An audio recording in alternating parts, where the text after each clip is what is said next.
Hello friends, இப்போ நம்ம பார்த்தீங்கன்னா HR Legacy Restro அப்படின்றது தான் அந்த சைட்டில் தான் நம்ம வந்து கேமரா வந்து வச்சுருக்கோம்.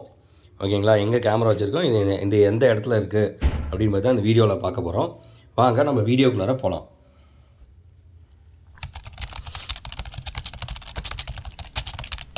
இந்த HR Restro கேஃப் எங்கே இருக்குது அப்படின்னா ஸ்கை பார்க்கில் இருக்குது. ஸ்கை பார்க் பார்த்தீங்கன்னா ஏற்காடு, சேலம் ஏற்காடில் வந்து தான் இந்த ஸ்கை பார்க் இருக்குது.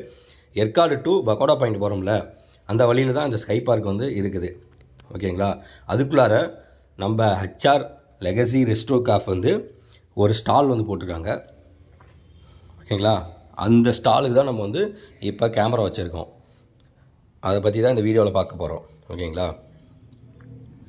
இந்த ரெஸ்ட்ரோ கிராஃப்டில் மெயினே பார்த்தீங்கன்னா பிரியாணி தான். பிரியாணினா நார்மல் பிரியாணி இல்லை, பாய் வீட்டு பிரியாணி. பிரியாணினாவே பாய் தான். ஓகேங்களா? அந்த பாய் தான் மெயினாக எல்லாமே பிரியாணி பண்ணி ரெடி பண்ணி கொடுக்கறது. இங்கே பிரியாணி மட்டும் இருக்காது, மற்ற எல்லா ஐட்டமுமே இங்கே வந்து கிடைக்கும். ஆனால் மெயின் பார்த்தீங்கன்னா பிரியாணி தான். இதுதான் முன்னாடி கடை வியூவு. ஓகேங்களா? மெயினாக ஏற்காடு ஸ்கை பார்க் வந்தீங்கன்னா இந்த கடையில் வந்து இந்த ஸ்டாலில் நீங்கள் வந்து மெயினாக பிரியாணி வந்து வாங்கி சாப்பிட்லாம். நானும் ஒரு தடவை வாங்கி டேஸ்ட் பண்ணி பார்த்தேன், நல்லா இருந்துச்சு. ஓகேங்களா? சூப்பராக இருந்துச்சு. நீங்களும் வந்து இது பண்ணலாம்.